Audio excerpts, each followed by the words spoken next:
राधे राधे। परम वियोगिनी श्री विष्णु प्रिया जी का जीवन चरित्र गतांक से आगे। एक माह में ही नीलांचल धाम से लौट आई कांचना अकेली ही लौटी है। साथ के लोग ही रथ यात्रा के बाद लौटेंगे, पर कांचना को कोई मतलब नहीं था रथ यात्रा से। ना उसे मतलब था भगवान जगन्नाथ से, उसे तो सिर्फ अपनी सखी से मतलब था। इसलिए ही ये नीलांचल धाम आई थी। गौरांग देव को अपनी सखी का दुख सुनाना था। अब वो लौट आई है। विष्णुप्रिया के गले लगकर ये बहुत रोई। विष्णुप्रिया ने रोते हुए पूछा था, कैसे है मेरे नाथ? वो बोली, सखी, पहले मैं निष्ठुर समझती थी गौरांग देव को, किंतु उनके हृदय में तो तुम्हारे प्रति प्रेम है। विष्णुप्रिया ने जब ये सुना तो उसका हृदय शीतल हो गया। उसे बहुत अच्छा लगा।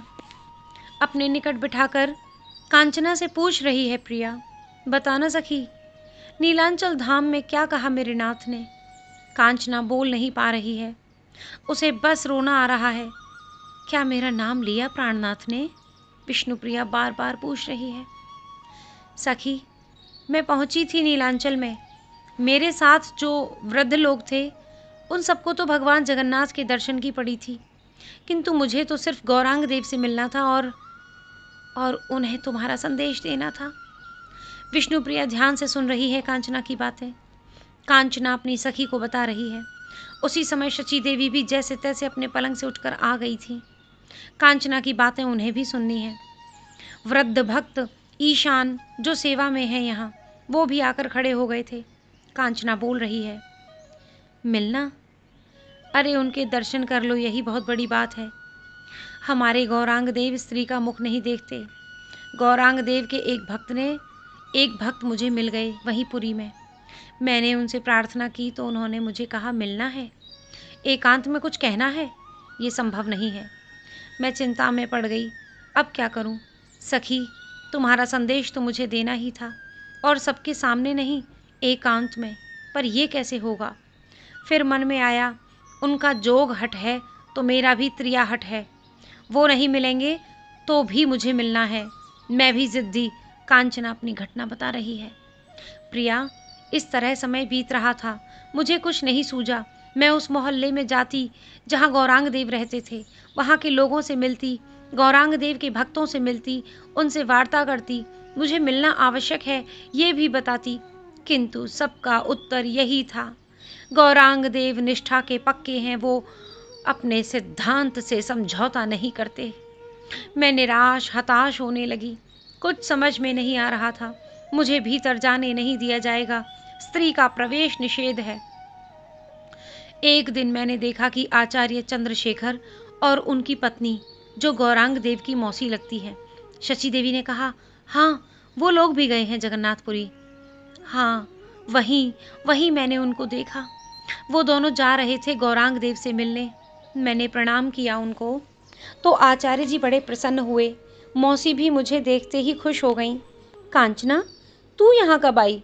मैंने भी कह दिया, मौसी, 3 दिन हुए हैं। वो भीतर जा रहे थे। मैंने समझ लिया कि इनको कोई रोक टोक नहीं है, क्योंकि वृद्धा हैं ये और मौसी लगती हैं। मौसा जी तो आचार्य चंद्रशेखर हैं ही, इनको कोई रोक सकता नहीं था। काकी मेरा हाथ पकड़कर बोली, चल मिल ले गौरांग से। उनके साथ मैं भीतर चली गई। किसी ने मुझे रोका भी नहीं, क्योंकि आचार्य चंद्रशेखर को सब जानते ही थे। कई भक्तों के मध्य बैठे थे गौरांग देव। विष्णुप्रिया ने जब ये सुना तो उसे रोमांच होने लगा। सखी, भक्त लोग उनसे वार्ता कर रहे थे, वो सबकी बातें सुन रहे थे और प्रत्येक भक्त को देख भी रहे थे। मैं डरी हुई थी। स्त्री मैं ही थी उस मंडली में। वृद्धा मौसी थी जिनके साथ मैं चली आई थी, पर वो वृद्धा थी और गौरांग देव की मौसी थी। किंतु मैं तो, मेरी ओर देखा गौरांग देव ने। मैं भी अब डरी नहीं। क्यों डरूं? उनकी धर्म पत्नी की सखी हूं, इतना तो अधिकार बनता ही है मेरा भी। किंतु प्रिया, उनकी दृष्टि मुझ पर ठिठक गई। वो आगे किसी और को देख न सके। पहले तो मुझे देखकर वो पहचानना चाह रहे थे, पर जब उन्होंने पहचाना तब उनकी दृष्टि करुणा से भर गई थी। मैं भी उन कमल नयन को देखती रही। निमाई, ये तेरी माता ने कुछ भेजे हैं, मौसी गौरांग देव को देने लगी, तो मैंने अवसर जानकर उसे ले खड़े होकर गौरांग देव के हाथों में दे दिया। आंखें बंद कर कृष्ण स्मरण करते हुए गौरांग देव ने माता के द्वारा दिया गया वो प्रसाद खा लिया। मैं उस समय वहीं खड़ी रही। मुझे कोई रोकने वाला वहाँ था नहीं, क्योंकि सब पहचान गए थे कि ये लोग नवद्वीप के हैं और गौरांग प्रभु के संबंधी हैं। हस्त प्रक्षालन करना है गौरांग देव को। वो उठे। उनका एक भक्त जल पात्र लेकर आया। मैंने अवसर जानकर उस पात्र को भक्त के हाथ से ले लिया। गौरांग देव ने ये सब देखा नहीं। बाहर गए तो मैं ही मात्र उनके साथ थी। हाथ धुलाया उनका। वो धो रहे थे कि तभी मैंने उनसे कहा, सखी बहुत याद करती है आपको। मेरी बात सुनते ही अपने विशाल नयनों से मुझे देखा। मैंने उनसे फिर कहा, वो मुझसे एक ही प्रश्न करती है। दिन बीतते मास हो गए और मास बीतते वर्षों हो गए।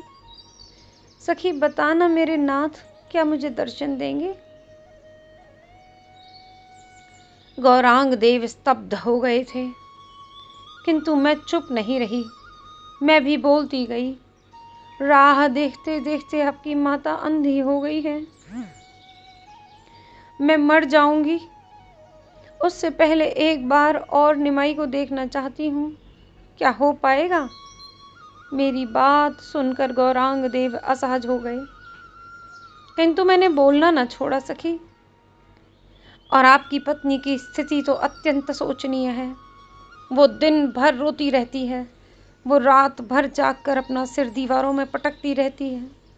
वो आपकी विष्णु प्रिया है। उसके रोम रोम में बस आप हो। कुछ नहीं खाती है वो। अन्न का दाना क्या, जल की एक बूंद भी अपने मुख में वो तब रखती है जब माता शची जबरदस्ती करती हैं। उसकी आंखें सदैव द्वार पर लगी हैं कि मेरे नाथ आएंगे।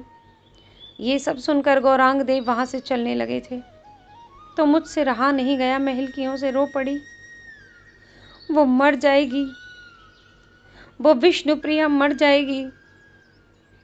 आप बचा लीजिए उसे, आप ही बचा सकते हैं। माँ कैसी हैं? गौरांग देव ने माता के विषय में पूछा। कोई ठीक नहीं है। माता अब कान से कम सुनती हैं, उन्हें दिखाई भी कम देता है। एक बार भगवान जगन्नाथ प्रभु के दर्शन करा दो, गौरांग देव ने कहा। और वो अपने भक्तों की ओर बढ़ने लगे। हे गौरांग देव, मेरी सखी विष्णु प्रिया के विषय में मैंने पूछा तो उन्होंने केवल इतना ही कहा, अभी क्या चाहती है वो?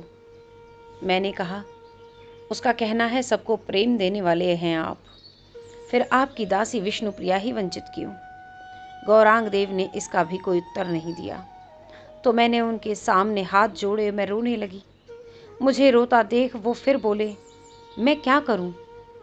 मैंने उनसे हाथ जोड़कर कहा, विष्णु प्रिया ने कहा है आप एक बार उसका नाम ले लो, अपने मुख से एक बार विष्णु प्रिया कह दो। बस इतना सुनते ही गौरांग देव की आंखें अश्रुओं से भर गईं। वो मुझे अपलक देखते रहे। 2-3 बूंदें अश्रुओं की बाहर भी निकल आई थीं। रक्तिम मुख हो गया था उनका। उनके अधर कांप रहे थे। उनसे बोला नहीं गया।